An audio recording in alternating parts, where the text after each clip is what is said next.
of the Allies.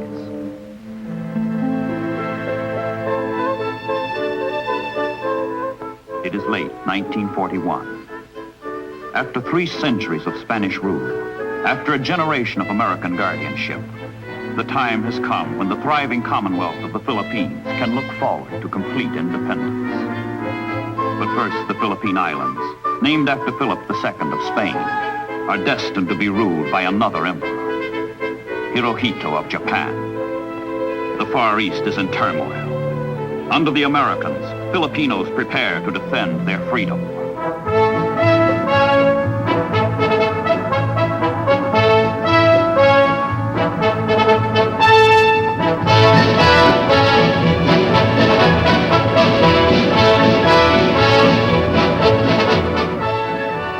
Cavite on Manila Bay, headquarters of the United States Asiatic Fleet. The false calm that shrouded Pearl Harbor lulls Cavite. Cavite's fate, disaster.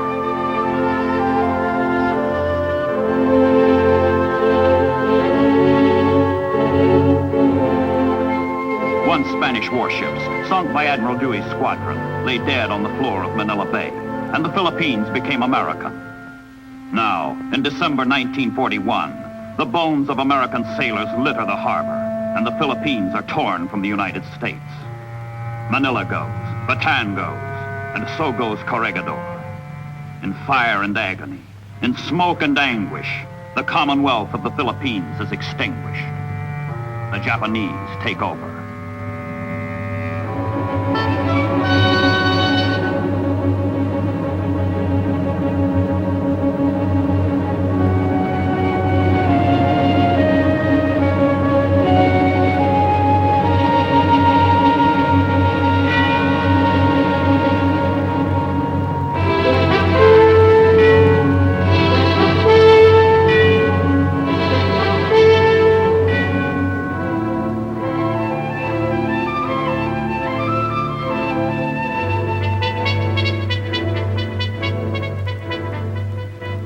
The victor, General Homma of the Imperial Japanese Army.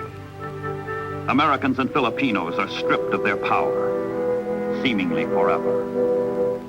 The vanquished, Americans and Filipinos, whose hope of freedom is gone, seemingly forever.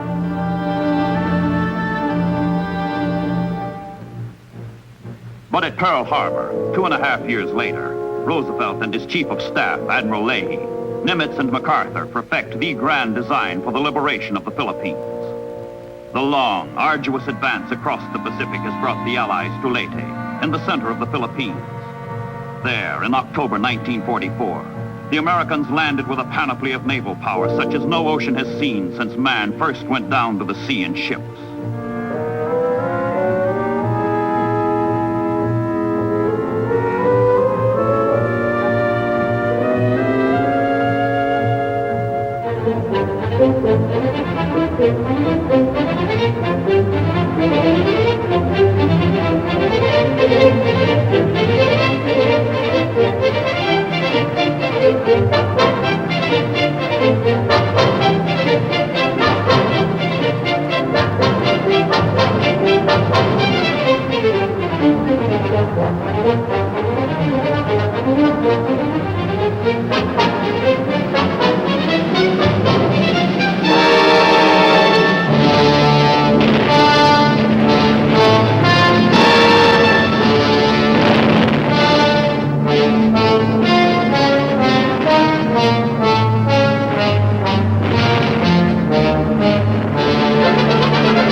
The 7,100 islands of the Philippine archipelago, through jungle and swamp, through enemy-infested waters and rainforests, the Allies fight their campaign of liberation. Who remembers the names of the beaches, of the towns, of the islands to be taken?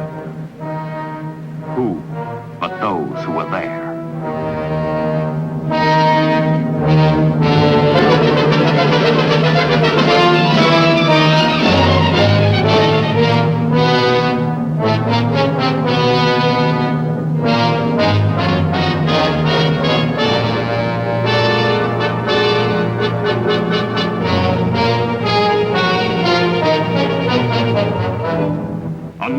and Mindoro, on Panay and Cebu, at Balabac and Busanga, at Simara and Sambuanga.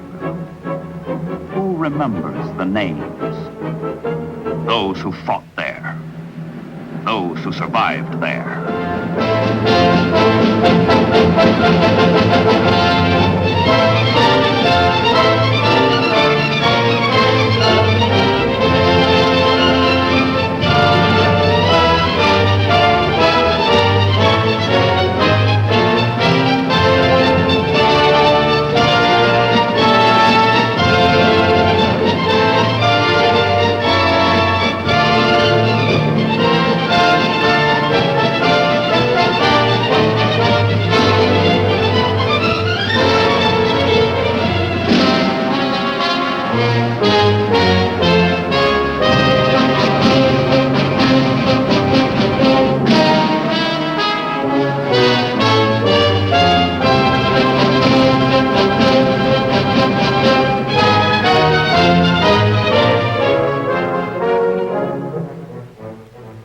On Negros and Bohol, at Burias and Romblon, at Dumaguete and Catanduanes, at Parang and Balete Pass. Who remembers the names? Those who bled there. Those who died there.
Supporting sailors in confined waters, supporting soldiers on confined islands, breaking the way for further invasion.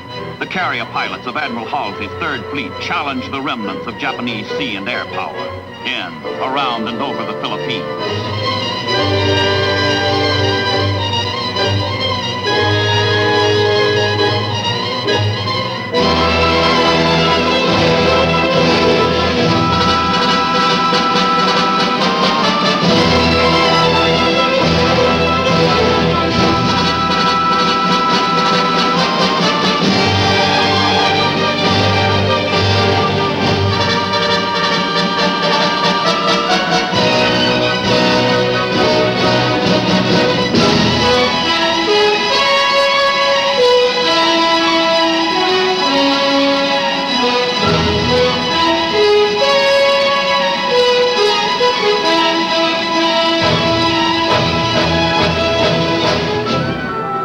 Striking boldly through the South China Sea, Admiral Halsey hit Samoy, Hong Kong, Canton, Hainan, Turan, Cape Saint-Jacques, Saigon, Indochina, Cochin China, and China itself. These are the pillars on which rests the Japanese Empire.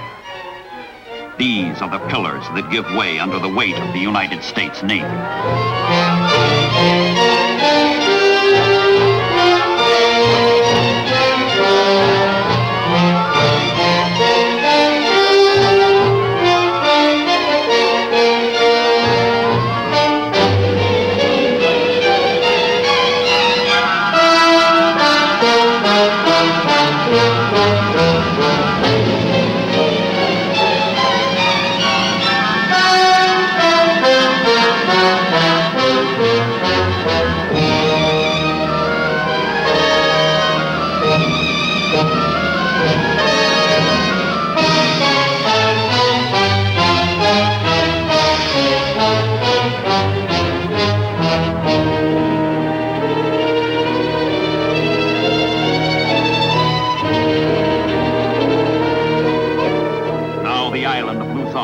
Largest of the Philippines, is softened up, made ripe for invasion.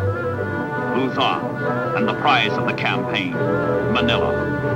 From Hollandia and New Guinea, from Manus in the Admiralties, from Bougainville in the Solomons, from Ulithi in the Carolines, from 10,000 times 10,000 villages, towns, and cities in the United States, New Zealand, and Australia, Allied men and ships converge on the Philippines, on Luzon. Through Surigao Strait they come, sailing westward into the Mindanao Sea, and thence across the Sulu Sea, through Mindoro Strait, and north into the South China Sea, up along the west coast of Luzon and into Lingayen Gulf.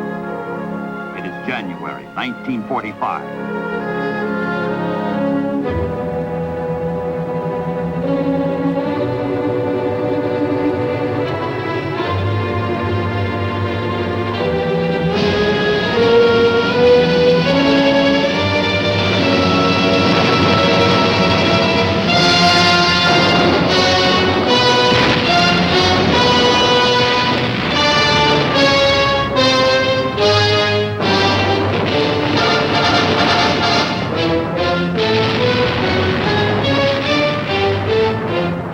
Every gun on every ship, every gun from port to starboard, every gun from stem to stern pounds the shores of Lingayen Gulf, unlocking the back door to Manila, 100 miles due south.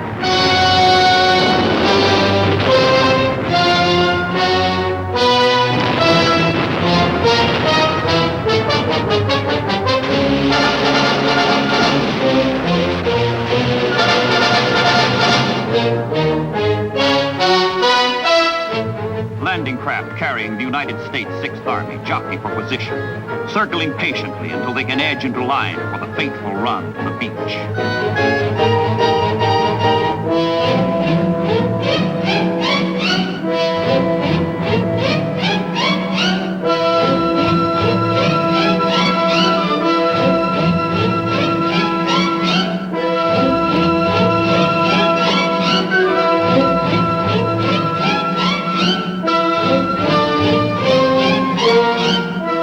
The Japanese know that if Luzon goes, all of Southeast Asia goes with it. So they sweep Lingayen Gulf with their divine wind, the kamikaze. Suicide pilots smash themselves against the invading ships, human projectiles conceived in a marriage of desperation and despair. Terror reigns in Lingayen Gulf as the kamikazes strike, and strike, and strike again.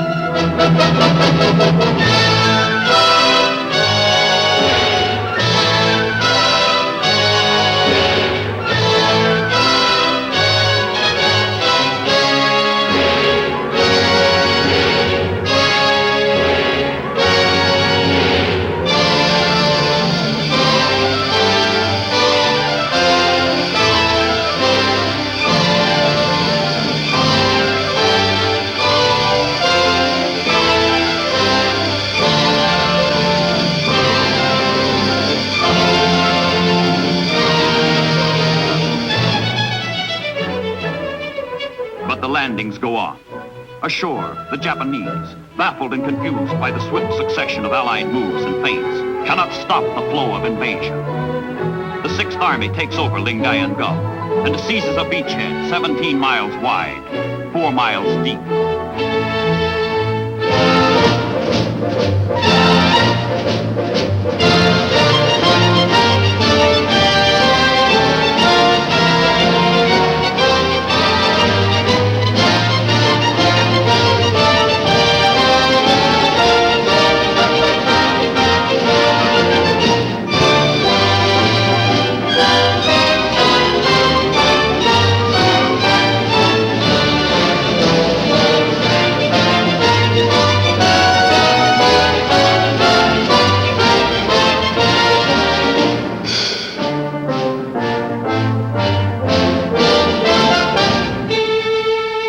And on the beaches, Filipinos greet the return of the Americans to Luzon.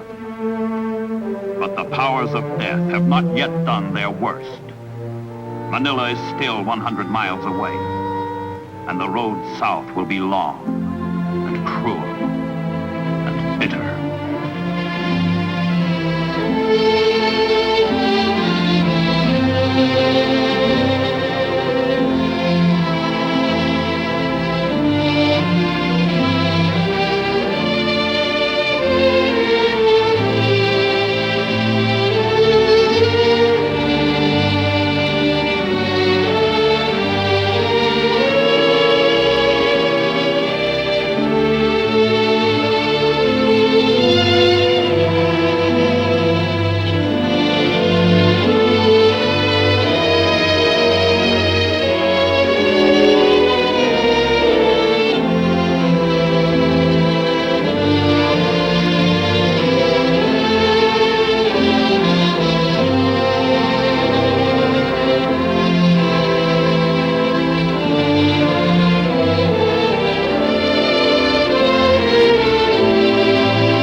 armor slashes into the central Luzon plain, and advancing columns spurt toward Clark Field, more than halfway to Manila. Clark Field, core of Japanese air power in the Philippines.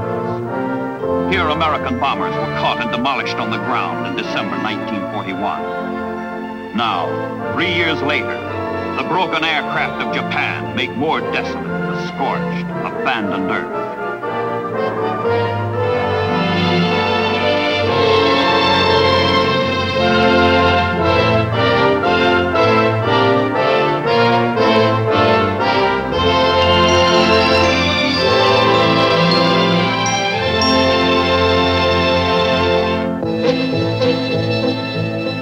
There are other landings on Luzon, at Zambales, at Nasugbu, at Legazpi. From northeast and southwest, converging soldiers close on Manila, streaming through liberated villages where war has come and gone.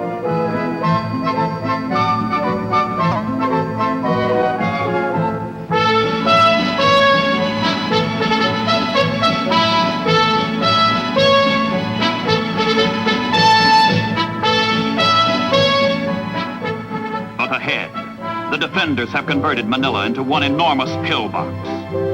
Manila ceases to be a civilized city and becomes the cesspool of hell in the final battle for the liberation of the Philippines.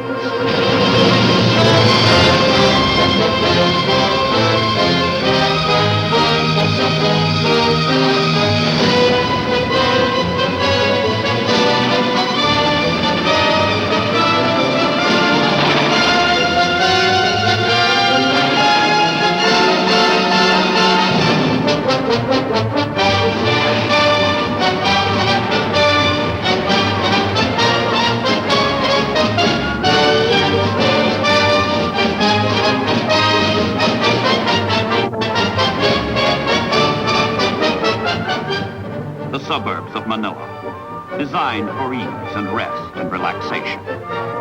Rizal Memorial Park, the baseball stadium. But another kind of game is being played now, where one era means out and death keeps the score.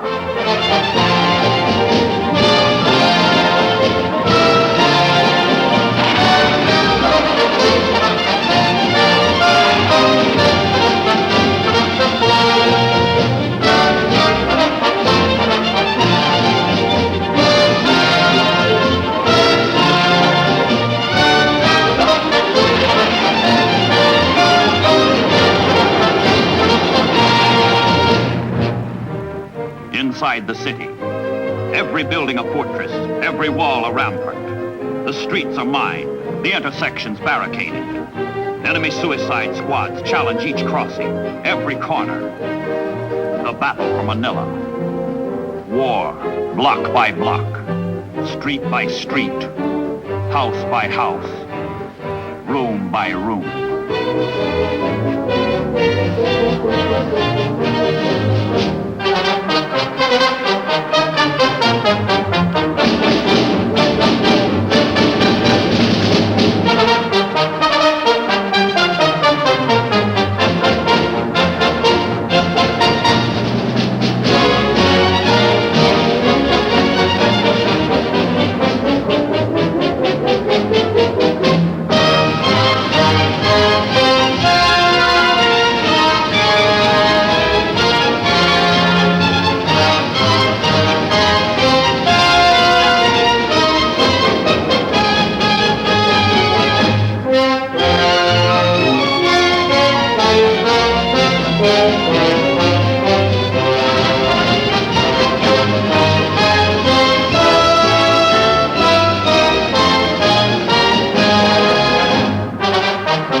Devastation is but a part of the price man must pay for his freedom.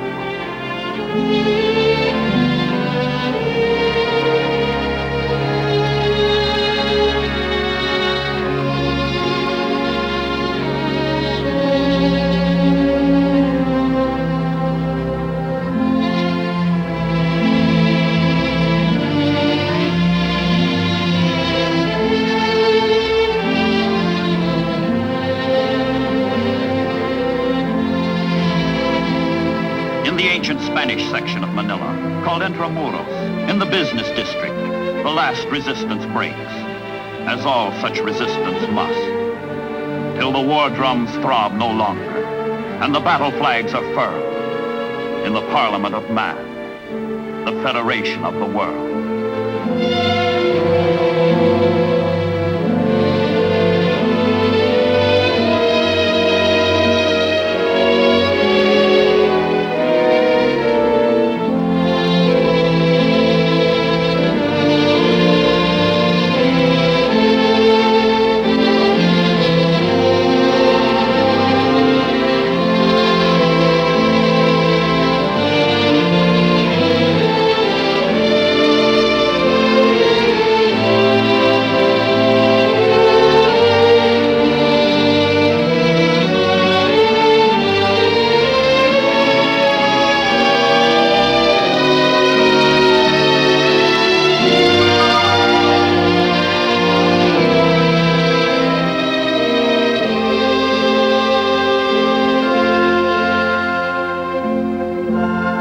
Come unto me, all ye who are weary and heavy laden, and I will give you rest.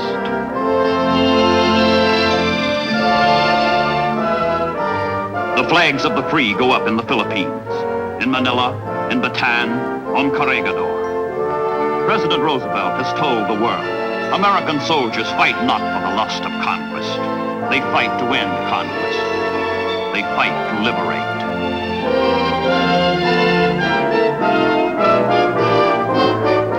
The admirals and the generals come. Admiral Nimitz and General MacArthur, those who forged the grand design for liberation, those who directed its execution. They come not as conquerors, but rather as aides to help the Commonwealth of the Philippines quench the fire of war and rekindle the flame of honor and independence. They come to lead the Filipinos out of terror into light.